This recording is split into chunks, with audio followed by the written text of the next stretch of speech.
এই ফুল যখন গাছে থাকে তখন এই রূপ আমাদের আকর্ষণ করে। এই ফুল দিয়ে যদি আপনি মালা বানান, কোনো মূর্তিতে দেন, তাহলে তা সম্মানের নিদর্শন হয়।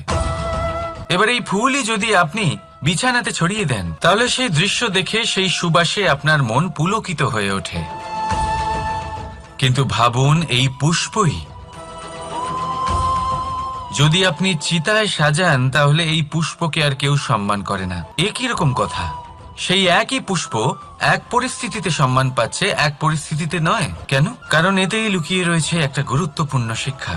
এর সারমর্ম হলো এটাই যে এই সম্মান ব্যক্তি বা বস্তুকে করা হয় না, সম্মান করা হয় সময় এবং পরিস্থিতিকে।